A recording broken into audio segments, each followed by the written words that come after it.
Right. అందరికీ నమస్కారం.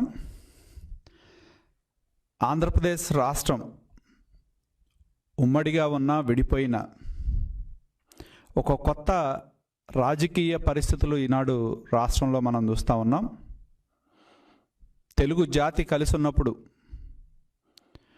విడిపోయిన తర్వాత కూడా సిద్ధాంతపరమైన రాజకీయాలు పోయి ఇవాళ విద్వేషపూరితమైన రాజకీయాలకి వైకాపా పార్టీ ప్రభుత్వం తెరలేపిందని చెప్పి మేము తెలియజేస్తూ ఉన్నాం. ఎప్పుడు కూడా గతంలో ఇటువంటి పరిస్థితులు ఉండేవి కాదు. ప్రభుత్వాలు మారచ్చు, పాలకులు మారచ్చు, కానీ ఒక సిద్ధాంతపరమైన ఆలోచనలతో గతంలో ప్రభుత్వాలు నడిచినాయి.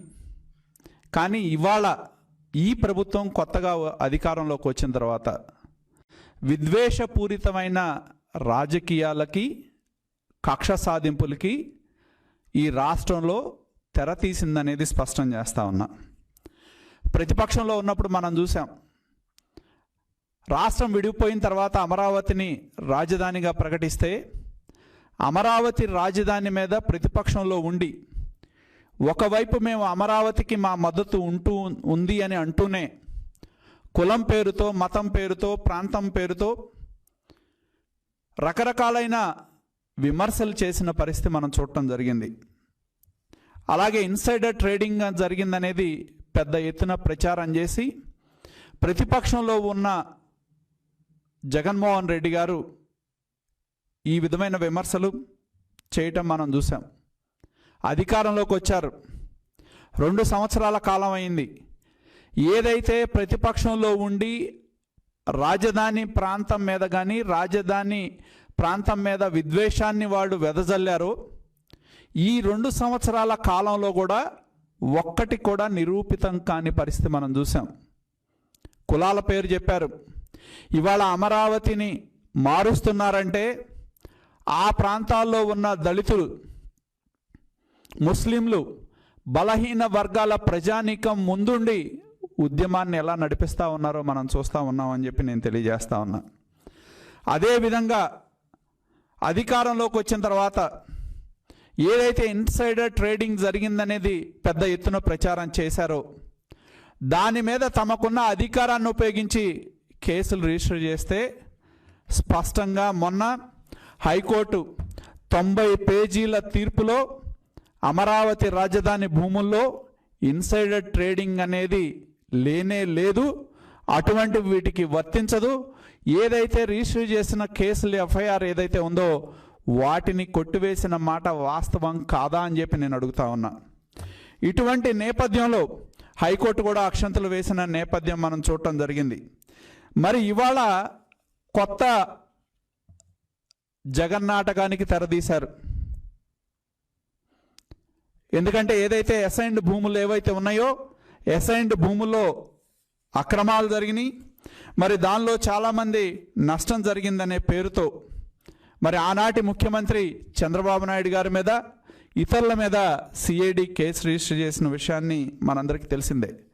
కానీ మాకు చాలా ఆశ్చర్యం కలిగించే అంశం, ఎప్పుడైనా మరి ఎవరైతే కంప్లైంట్ అంటే ఎవరున్నారని చూస్తే మంగళగిరి రామకృష్ణారెడ్డి, ఆళ్ళ రామకృష్ణారెడ్డి అతను దళితుడా, ఎస్టీయా? మరి అతను కంప్లైంట్ ఇస్తే ఏ విధంగా ఎస్సీ ఎస్టీ కేసు రిజిస్టర్ చేశారని చెప్పి మేము ప్రశ్నిస్తూ ఉన్నాం.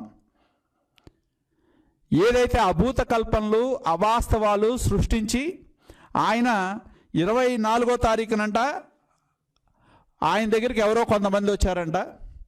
వాళ్ళు మమ్మల్ని ఈ విధంగా మా భూములు ఉన్నాయి, రాజధాని కింద పోతాయి అంటే మేము మా భూములు తెగ నమ్ముకున్నామని చెప్పారంట. ఆయన 24వ తారీఖున కంప్లైంట్ ఇస్తారు, సిఐడి వాళ్ళు దాని మీద ప్రిలిమినరీ ఎంక్వైరీ చేసి 12వ తారీఖున కేసు రిజిస్టర్ చేస్తారు. నేను ఒకటే అడుగుతా ఉన్నా, ఎవరైనా సరే మనం చూస్తాం చట్టంలో బాధితులు ఎవరైతే ఉన్నారో బాధితులు కంప్లైంట్ ఇవ్వకుండా ఆళ్ళ రామకృష్ణారెడ్డి కంప్లైంట్ ఇస్తే ఏ విధంగా ఎస్సీ ఎస్టీ కేసు రిజిస్టర్ చేస్తారని చెప్పి నేను అడుగుతా ఉన్నా. ఆళ్ళ రామకృష్ణారెడ్డికి ఉన్న లోకల్ స్టాండీ ఏంటి దీనిలో అడుగుతా ఉన్నా. ప్రజాప్రతినిధులు ఎవరైనా సరే, మేము కూడా ఇంతకుముందు ప్రజాప్రతినిధులుగా ఉన్నాం, చాలామంది మా దగ్గరకు వస్తూ ఉంటారు, అయ్యా మాకు అన్యాయం జరిగింది ఏంటి అని చెప్పి. అమ్మ మీరు వెళ్ళండి పోలీస్ స్టేషన్లో కంప్లైంట్ ఇవ్వండి, పోలీసులకి పరిశీలిస్తారు వాస్తవాలు ఏంటనేది. మరి అటువంటిది లేకుండా తను ఒక కంప్లైంట్ ఆ రామకృష్ణారెడ్డి కంప్లైంట్ ఇస్తే సిఐడి వారు దాన్ని రిజిస్టర్ చేసి ఎస్సీ ఎస్టీ కింద రిజిస్టర్ చేశారంటే ఇది ఒక కుట్రపూరితంతో కూడుకున్నది కాదా అని చెప్పి నేను తెలియజేస్తా ఉన్నా.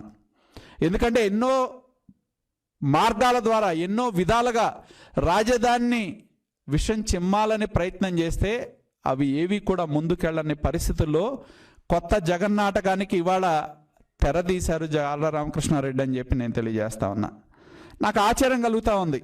ఎందుకంటే రాజధాని మొత్తం మీద చూస్తే, ల్యాండ్ ఎక్విజిషన్ చూస్తే రాజధాని మొత్తం మీద దానిలో మొత్తం అసైన్ ల్యాండ్స్ ఏదున్నా 2200 ఎకరాలకు మించి అసైన్ ల్యాండ్స్ లేవు రాజధాని ప్రాంతంలో ఎక్కడైతే రాజధాని తీసుకున్నారో.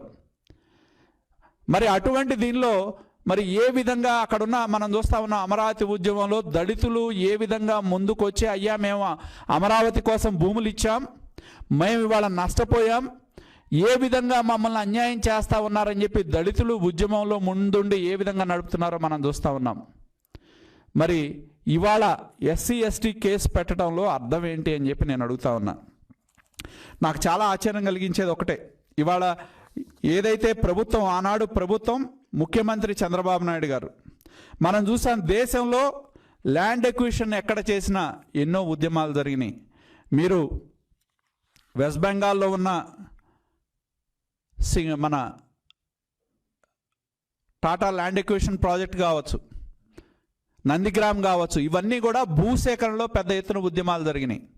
కానీ ఇక్కడ అమరావతి రాజధానికి పిలుపిస్తే ప్రజలు స్వచ్ఛందంగా 33,000 ఎకరాలు ఇస్తే దాన్ని కుట్రపూరితంగా విచ్ఛిన్నం చేయాలనే ప్రయత్నం చేసిన మాట వాస్తవం అని చెప్పి కూడా నేను తెలియజేస్తా ఉన్నా. నాకు అర్థం కానిది ఒకటి ఉంది, చంద్రబాబు నాయుడు గారు తెలుగుదేశం ప్రభుత్వం చేసిన తప్పేంటి అని చెప్పి అడుగుతా ఉన్నా. ఇది జీవో నెంబర్ 41. ఆనాడు ప్రభుత్వం రాజధాని ప్రాంతంలో ఉన్న దళితులు ఎవరైతే ఉన్నారో వాళ్ళందరూ కూడా వచ్చి అయ్యా మా దళితులు భూములు మేము మా కుటుంబాల్లో మాకున్నాయి, అలాగే మా అన్నదమ్ముల మధ్య చేతులు మారిని, ఈ విధంగా ఉన్నప్పుడు మాకు దళితులకి మిగతా రైతులతో సమానంగా హక్కులు కల్పించండి అని చెప్పి ఆనాడు ప్రభుత్వానికి రిప్రజెంట్ చేస్తే ఆ జీవో నెంబర్ 41ని ప్రభుత్వం విడుదల చేసిన మాట వాస్తవం కాదా అని చెప్పి నేను అడుగుతా ఉన్నా. జీవో నెంబర్ 41లో స్పష్టంగా పేర్కొనడం జరిగింది, ఎస్ఐల్ ల్యాండ్స్ ఏవైతే ఎక్స్ సర్వీస్ మెన్ కావచ్చు, పొలిటికల్ సఫరర్స్ కావచ్చు, ఫ్రీడమ్ ఫైటర్స్ కావచ్చు, ఎవరైతే 10 సంవత్సరాలు ముందు కొన్నవారు ఎవరైతే ఉన్నారో వాళ్ళకి రెసిడెన్షియల్ అయితే 1000 గజాలు, కమర్షియల్ అయితే 200 గజాలు డ్రైకి, జరీబ్ అయితే 1000 గజాలు, కమర్షియల్ వచ్చేటప్పటికి 450 గజాలు అని చెప్పి స్పష్టం చేశారు. అలాగే 1954 ముందు కొన్న అసైన్ ల్యాండ్స్ ఏవైతే ఉన్నాయో వాటికి రెసిడెన్షియల్ 1000 గజాలని చెప్పి, కమర్షియల్ 200 గజాలని చెప్పి నిర్ధారించిన మాట వాస్తవం కాదా? అలాగే 1954 తర్వాత కొన్న భూములు ఏవైతే ఉన్నాయో రెసిడెన్షియల్ వచ్చేటప్పటికి 800 గజాలు, కమర్షియల్ వచ్చేటప్పటికి 100 స్క్వేర్ యార్డ్స్ అని చెప్పి నిర్ణయించిన మాట వాస్తవం కాదా అని చెప్పి నేను తెలియజేస్తా ఉన్నా. అది కాకుండా ఏదైనా గవర్నమెంట్ ల్యాండ్స్ ఎవరైనా కనుక కొనుక్కొని ఉంటే వాళ్ళకి ఏ విధంగా కేటాయింపులు చెయ్యాలి అనేది జీవో నెంబర్ 41 ద్వారా విస్పష్టంగా దీనిలో రకరకాలైన డిపార్ట్మెంట్స్, మున్సిపల్ అడ్మినిస్ట్రేషన్ కావచ్చు, రెవెన్యూ కావచ్చు, లా కావచ్చు, ఇటువంటి డిపార్ట్మెంట్స్ అన్నీ కూడా పరిశీలించిన తర్వాత జీవో నెంబర్ 41ని విడుదల చేసి రాజధాని ప్రాంతంలో ఉన్న ఏ ఒక్క దళిత రైతు నష్టపోకూడదు, దళితులకి ఏ విధంగా అయితే మిగతా రైతులకి భూ హక్కులు కల్పించామో అదేవిధంగా ఆ ప్రాంతంలో దళితులకి భూ హక్కులు కల్పించాలనే ఉద్దేశంతో ప్రభుత్వం ఈ యొక్క జీవోని ఇష్యూ చేసిన విషయం వాస్తవం. ఆ విధంగా రాజధాని ప్రాంతంలో ఉన్న రైతులందరికీ కూడా ఎలకేషన్స్ చేసిన మాట వాస్తవం అని చెప్పి కూడా నేను తెలియజేస్తా ఉన్నా. కానీ చాలా ఆశ్చర్యం కలుగుతూ ఉంది, ప్రతిపక్షంలో ఉన్నప్పుడు కానీ అధికారంలోకి వచ్చిన 2 సంవత్సరాల కాలంలో కానీ ఏ రోజు కూడా ఈ జీవో 41 తప్పు అని వైకాపాలో ఉన్న వ్యక్తులు భావిస్తే దాన్ని ఎందుకు ఛాలెంజ్ చేయలేదని చెప్పి నేను అడుగుతా ఉన్నా. ఉద్దేశపూర్వకంగా దళితులకు అన్యాయం జరుగుతుందని మీరు భావించినప్పుడు జీవో నెంబర్ 41ని 4 సంవత్సరాల కాలం ఆ రోజు జీవో ఇచ్చిన తర్వాత ఏ ఒక్క రోజు కూడా ప్రతిపక్షంలో ఉన్న వైకాపా నాయకులు, ప్రశ్నించని నాయకులు, లేదా ఆ జీవోకి వ్యతిరేకంగా ఎక్కడా కూడా కోర్టులకు వెళ్ళిన నేపథ్యం కూడా లేదు. అటువంటి పరిస్థితుల్లో ఇవాళ అధికారంలోకి వచ్చిన తర్వాత 2 సంవత్సరాల కాలంలో ఏ విధంగా ఏ ఒక్కటి కూడా నిరూపించలేని పరిస్థితుల్లో ఇవాళ ఈ యొక్క జీవో 41 ద్వారా అన్యాయం జరిగిందనే విధంగా ప్రభుత్వం కేసు రిజిస్టర్ చేయటం ఇది ఎంతవరకు సహేతుకు అని చెప్పి నేను ప్రశ్నిస్తా ఉన్నా. అదేవిధంగా నేను కోరేది ఒకటే, ఇవాళ ముఖ్యంగా ఒకటి గుర్తుంచుకోవాల్సిన అవసరం ఉంది. అదేవిధంగా ఇవాళ ఏదైతే ఆనాడు ప్రభుత్వం అమరావతిలో ఉన్న భూములకి జీవో నెంబర్ 41 ఇష్యూ చేశారో, ఇవాళ వైకాపా ప్రభుత్వం వైజాగ్లో భూసేకరణ కోసం జీవో నెంబర్ 72 అనేది ఇష్యూ చేసిన మాట వాస్తవం కాదా అని చెప్పి నేను అడుగుతా ఉన్నా. ఈ జీవో నెంబర్ 72లో ఇష్యూ చేసిన దానిలో ఏ విధంగా అయితే ఆనాడు ప్రభుత్వం అమరావతి యొక్క భూముల్లో ఉన్న దళితులకి అసైన్మెంట్కి ఎవరికి ఎన్ని గజాలు ఇవ్వాలనేది నిర్ధారించిందో, జీవో నెంబర్ 72లో కూడా వైజాగ్ ప్రాంతంలో అనకాపల్లి కావచ్చు, భీమునిపట్నం కావచ్చు, పద్మనాభం కావచ్చు, సబ్బవరం కావచ్చు, పెందుర్తి కావచ్చు, పరవాడ కావచ్చు, గాజువాక్ కావచ్చు, పెదగంటేడ కావచ్చు, విశాఖపట్నం రూరల్ కావచ్చు, అనకాపల్లి కావచ్చు, దీనిలో అసైన్మెంట్ ల్యాండ్స్ ఉన్నాయి, ప్రొబేటరీ ఆర్డర్ బుక్లో ఉన్న ల్యాండ్స్ ఉన్నాయి, అలాగే ఎంక్రోచ్మెంట్ ల్యాండ్స్ ఉన్నాయి.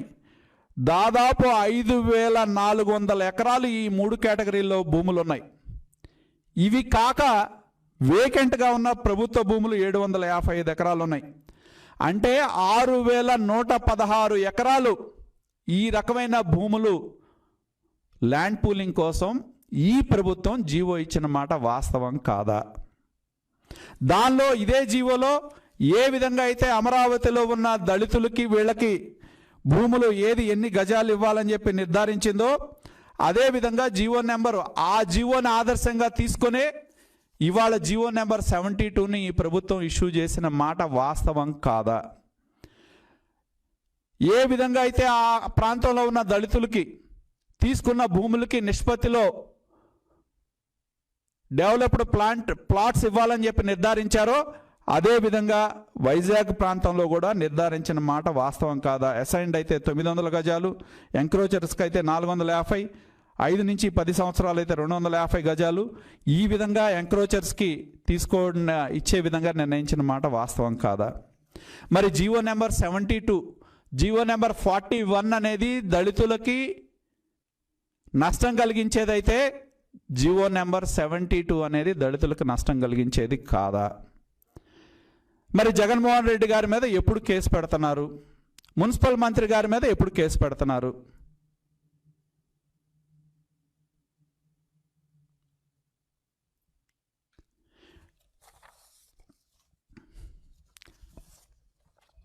ఎందుకంటే చాలా ఆశ్చర్యం కలుగుతూ ఉంది.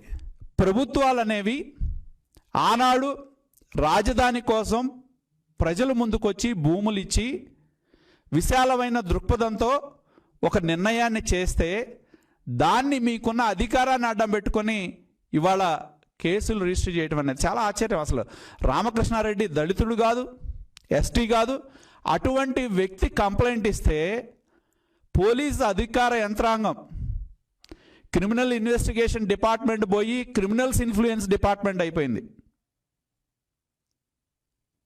క్రిమినల్స్ని విచారించాల్సిన ప్రభుత్వం సిఐడి అనేది క్రిమినల్స్ని ఇన్వెస్టిగేట్ చేయాల్సిన డిపార్ట్మెంట్ సిఐడి అనేది క్రిమినల్స్ ఇన్ఫ్లుయెన్స్ డిపార్ట్మెంట్ అయిపోయింది. దోషులను వదిలేస్తూ ఉన్నారు.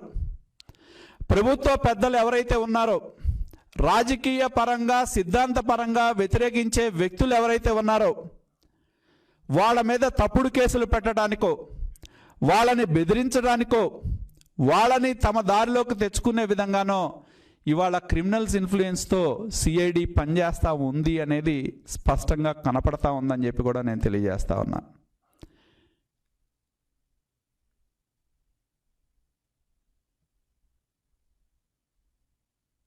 ఇవాళే కాదు, గతంలో కూడా మనం చూసాం.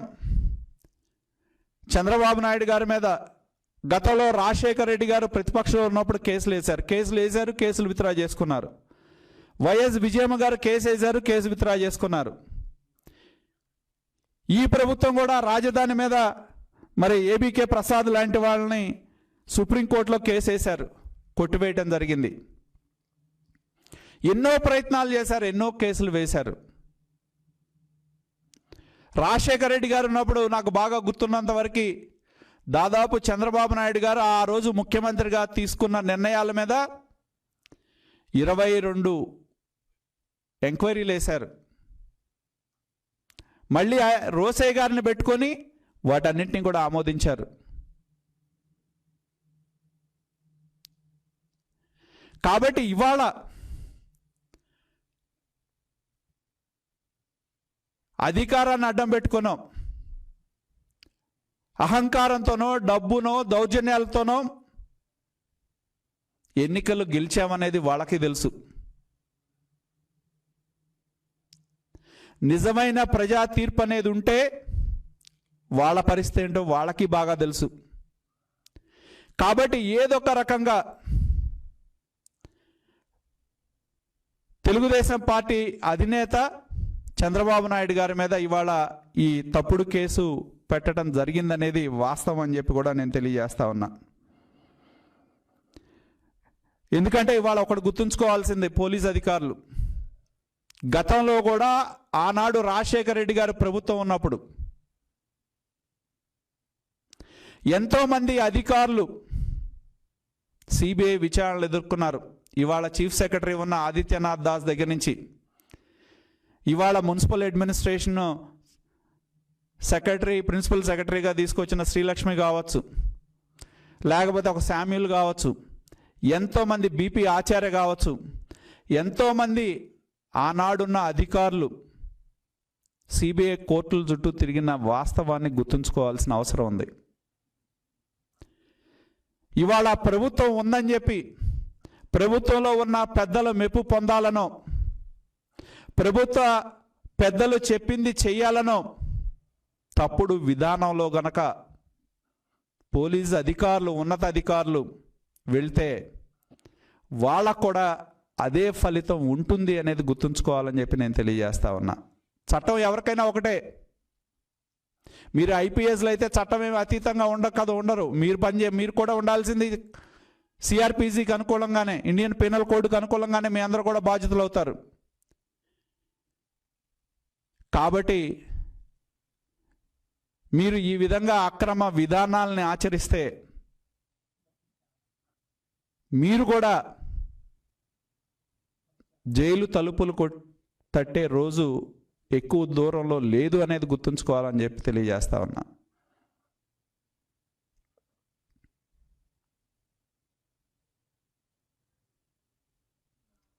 అదేవిధంగా ఇవాళ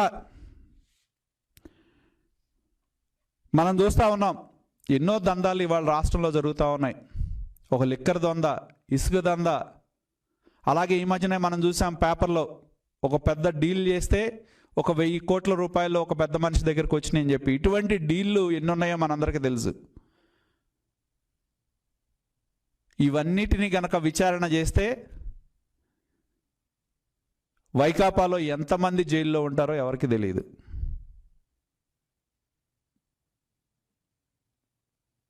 నేను కూడా ఆంధ్రప్రదేశ్లో ఉన్న జైళ్ళు కూడా సరిపోవు.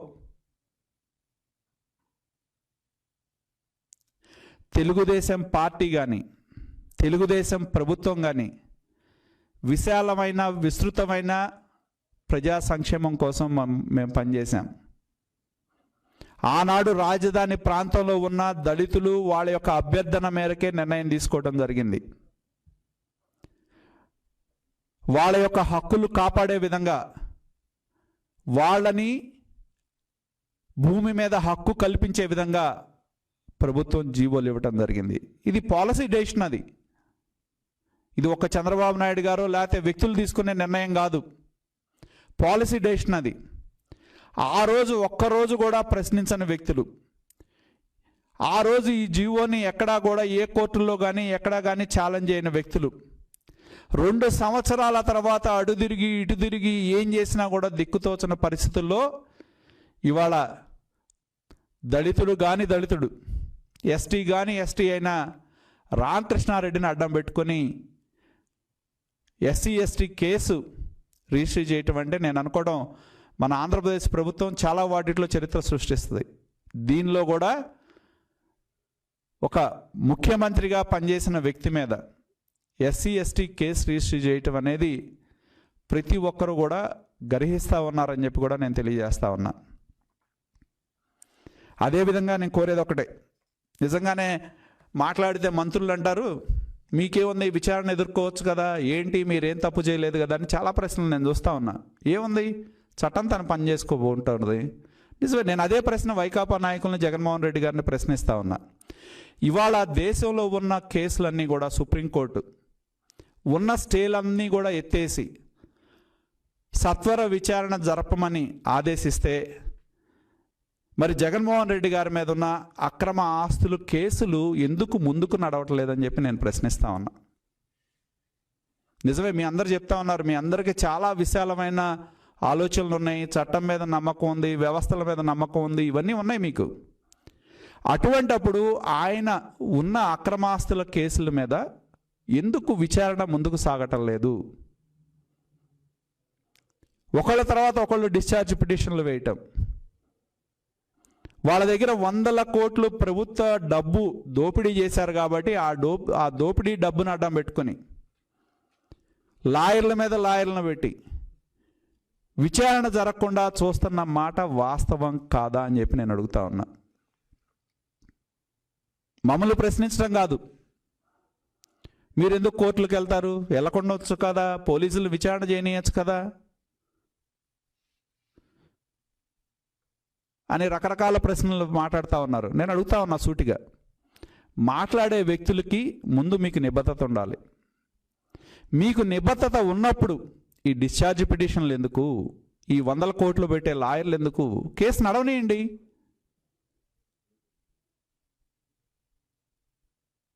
మీరు సచీలురే, మీరు ఏ తప్పు చేయలేదు, ఏ పాపం చేయలేదు, మీకేమి 1000 కోట్ల రూపాయల దోపిడీతో మీకు సంబంధం లేదు. అటువంటప్పుడు కేసులు నడవనియచ్చు కదా. ఎందుకు ఈ డిశ్చార్జ్ పిటిషన్లు ఎందుకు, ఒకళ్ళ తర్వాత ఒకళ్ళు కేసులు వేయటం ఎందుకు, కేసులు నడవకుండా చూడటం ఎందుకు?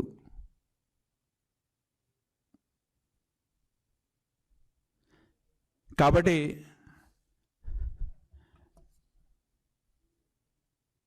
మేము పోలీస్ అధికారులకు కూడా తెలియజేస్తా ఉన్నాం, మీరు ప్రభుత్వ పెద్దల చేతిలో పావులుగా ఉంటే ఫలితం మీరు అనుభవించక తప్పదని చెప్పి కూడా నేను తెలియజేస్తా ఉన్నా. ఎవరు చట్టానికి అతీతులు గారు. కాబట్టి మేము ఏ నిర్ణయాలు చేసినా మీరు జీవో నెంబర్ 41 తప్పు అనుకుంటే జీవో నెంబర్ 72 కూడా అదే స్ఫూర్తితో మీరు జీవో నెంబర్ దానికి అనుగుణంగానే జీవో నెంబర్ 72 తీసుకొచ్చారు వైజాగ్లో. మరి జగన్మోహన్ రెడ్డి గారి మీద కూడా ఎస్సీ ఎస్టీ కేసు పెడతారా? మున్సిపల్ మంత్రి మీద కూడా ఎస్సీ ఎస్టీ కేసు పెడతారా? లేకపోతే దానికి సంబంధించిన మిగతా మంత్రుల మీద కూడా ఎస్సీ ఎస్టీ కేసు పెడతారా? చట్టం సమానమే కదా అందరికీ. కాబట్టి నేను కోరేది ఒకటే, ఏదైతే ఇవాళ జగన్మోహన్ రెడ్డి గారు చాలా ఎక్కువగా మాట్లాడుతూ ఉంటారు నైతికత గురించి, నాకున్న క్రెడిబిలిటీ గురించి.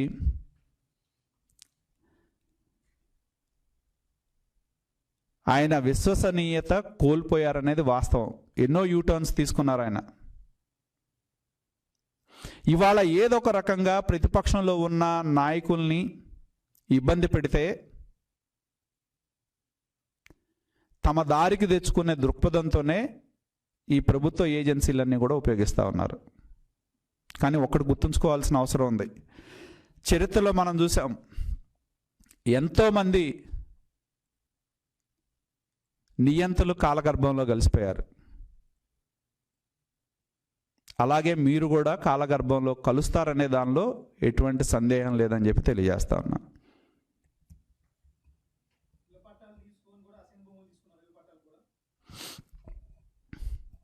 ఇళ్ల పట్టాల పేరుతో వేల ఎకరాల దళితుల భూములు లాక్కున్నారు.